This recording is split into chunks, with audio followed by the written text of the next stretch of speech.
had this thing for like 8 months. Do I still like it? That's the question. Do I still like this little thing? This neat idea of a tool?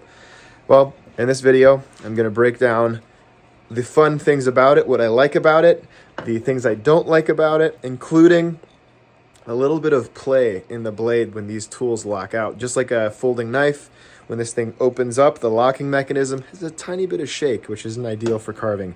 I try to resolve that in this video using some tools in real time.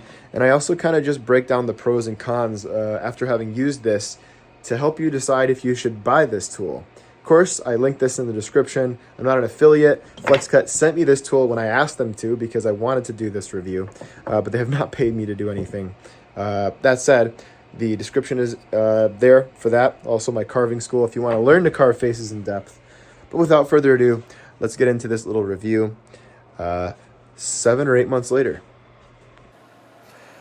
All right, it's been 8 months since I last tried this Flexcut 2.0 Carvin Jack, and I wanted to give you a kind of overlay of how it's been to use this. I've used it on several carvings, and I just thought I'd put it through its paces in front of you guys, really do a quick little whittle while I'm talking. All right, so the first thing I wanted to say is, yes, this is a great knife. I still feel like this particular blade, this straight, almost like a bench knife, has been really, really good in that it's held an edge well. It's been a decent profile. I mean, yes, I would prefer a flat grind, but many of the tools that you see from Flexcut have this partial flat grind where, in other words, you can see the bevel goes about halfway through the blade width from the heel or from the back of the blade to the cutting edge, rather. And I'd like to see that go a little further back or even all the way back to the base of the knife. And excuse my camera shaking. Here's an example of what I'm looking for there. It's a great knife from Deep Holler. But what I'm really happy with is, that they, of course, people said, well, why would they have cheaped out on their material? Of course they have their usual material. Well, you never know. You never know. The manufacturing process can be indicative of variation. Some things are better than others, I guess is my point. And even within products, you see quality differences. And I've been really pleased with the way that this tool has held up. Let's talk about the downsides of this tool. Some things that I've learned to dislike. The first, I don't love the way in which the scorp has been the main style of gouge for this particular product. I'd love to see a straight V-tool. I think they could have fit a shorter V-tool in the same profile. I think that's probably why they went for the scorp, because it fit nicely in here. At least I'm guessing that, but I don't know that that was a decision made by somebody who is an avid carver. I could be wrong, but it does really limit the usability of that V-tool.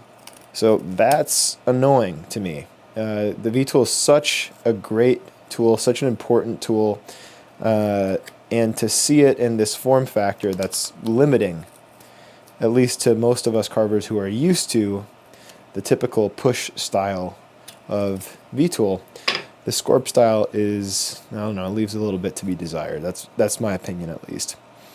You also see that in this is, probably a number 8 gouge, or a 7. I'm just guessing. I can't remember the exact specs on it, but same kind of thing. I don't hate this, I'll say that. I prefer this to the V-tool, but even so, I mean, if this were a push blade and made a little bit shorter, twisted, just turned around, this to me would be the bee's knees.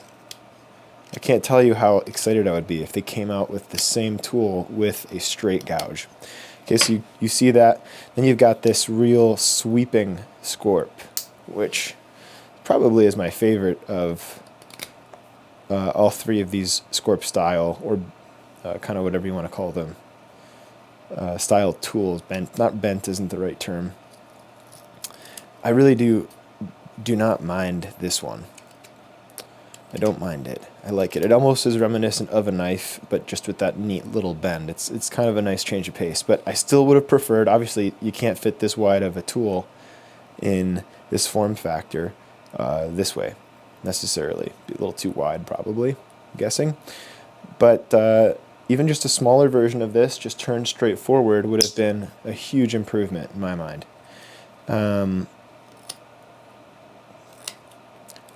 Biggest downsides outside of that, why don't we try and tighten up these guys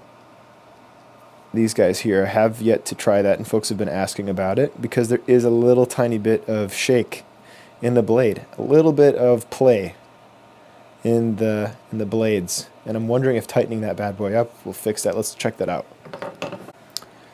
3mm will also fit in there pretty well. Oh, there's really not a lot of room for tightening here. It's pretty tight as it is. Oh yeah, not a lot of give there.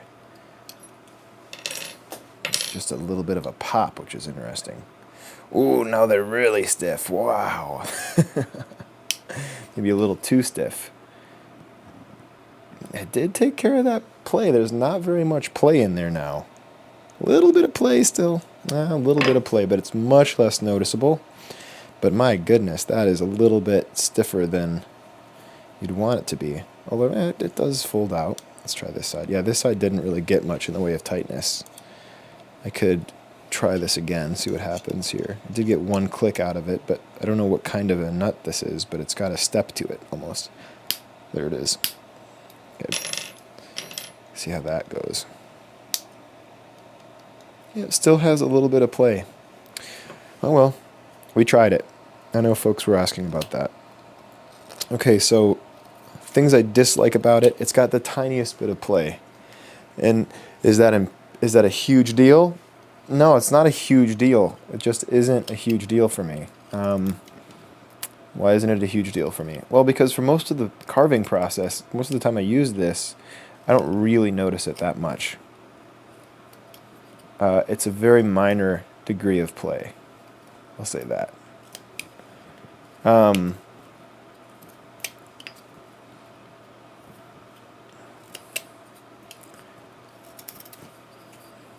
I wish it wasn't there, though. See that? Let me see if you can hear it. Listen to this. That's the play. You can't win them all. So Flexcut sent me this tool per my request, because I was very interested in it. So I said, hey guys, send me one of these. I'd love to review it. And when I received it, I was surprised about the build quality. I'll say that. Of course, they have not paid me to say anything. They gave me the tool, which I'm grateful for. But these are all my opinions. That said, I did appreciate the build quality. I'll say that. I did appreciate, other than that little bit of shake in the tool, it's a well-built and a well-designed tool. I think if they could just get rid of that, mitigate any of that movement, this would be the perfect design in terms of just the way that it's put together. It's a fit and finish is beautiful. It's a nice tool. Other downsides. I think those are the biggest ones. The metal in Flexcut tools is not up to the standards of the European style tools. So it's kind of a given. I mean, I think pretty much everyone knows that in the wood carving world, that a lot of the American companies, they're really good. Don't get me wrong, and I think you could get by with these for many years and pass these down to your kids, but they don't quite hold an edge in the same way, that a really high-end, Austrian-made, Swiss-made tool would. They just don't. And as much as I wish that were the case, I haven't experienced that personally. This is slightly more prone to getting damaged, the edge. Don't let me say that it's not an American thing. There are a lot of small batch knife makers who make knives that are beautiful and hold edges as well as some of those European makers. So it's really not that it's European or it's American. It's just I don't know that we've got the same standard of quality, it's my hunch at least, as we do in those European brands as far as large manufacturing is concerned. I don't think we've nailed it down quite as well as they have in terms of large-scale manufacturing of carving tools. There, does that make sense? And I'd love to be proven wrong about that. I'd love for folks in the comments to say something about that. I'd love to be wrong. Love it, love it, love it. Anyway, that said, I'm enjoying it. I mean, I'm having fun right now carving this little dude. I don't know what he's doing or what his deal is, but it's fun. It's a fun little tool. I mean, what else would you really need on a little camping trip? This, a strop, and a few pieces of basswood or a piece of cottonwood bark, or just finding some timber out in the woods, finding a little piece of pine, something soft that carves easily, nicely, birch. I just think this is a great design. It's a great little tool. There are some quirks, yes. Would I pay the whatever it is at this point? At the time of recording this, I think you can get this for $150, something like that. Might be wrong. Don't fact check me on that in the description. I know some people were saying it was a lot more than that. Well, it's not necessarily a lot more than that. You're probably buying from the wrong people if it's, $300. Some people were saying, I think they were seeing it in Canada for like $500 or something crazy like that. Well, come on. Find a good source. But would I pay that money for this blade? I think it kind of depends. If I was going on a long camping trip and I didn't want to bring my whole carving set and I wanted to whittle, this would make for I might ask for this for my birthday or for Christmas. I could see that. Absolutely. I could see getting this for myself if I wanted to go on a long backpacking trip. Didn't have a lot of materials to bring with me. Couldn't bring a lot of materials, I mean to say. Would this be like my daily go-to thing to carve? No, definitely not. But at the same time, you could make it that if you really wanted to. If this was your main tool, you'd enjoy yourself. You'd keep it sharp. You could get a lot of carving done with this thing. And you'd enjoy that carving too, because it's a good blade. It's a good material used in the blade. But again, would I just buy this for everyday use personally? No, I've got plenty of knives, plenty of tools. I don't need it, but it's pretty fun. It's pretty dang fun. So in conclusion, reviewing the pros and cons. Pros, the metal is good. The options are good. I like the varying types of blades. We've got the two blades, the straight, the semi-skewed blade. We've got this kind of scorped blade. We've got this sort of, this one. That's what I'm talking about. We've got this number 8 type thing. Wow, I really tightened those. I don't know if I recommend tightening it to that extent either, because man, it really makes it hard to get out. The number 7, number 8 type scorp. We've got the V-tool scorp. I'm going to loosen these back up, I think. There's a lot of options in such a small package, and I like that it's American made. I think Flexcut does some good stuff. But again, those downsides are still there. There's still a little play in the handle.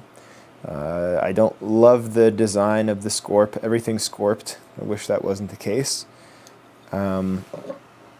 But it's held up well. It's definitely not gotten any worse. I don't think any less of it than I did when I first opened it. I think for the right application, this could be a great tool. Thanks for watching, guys. Bye.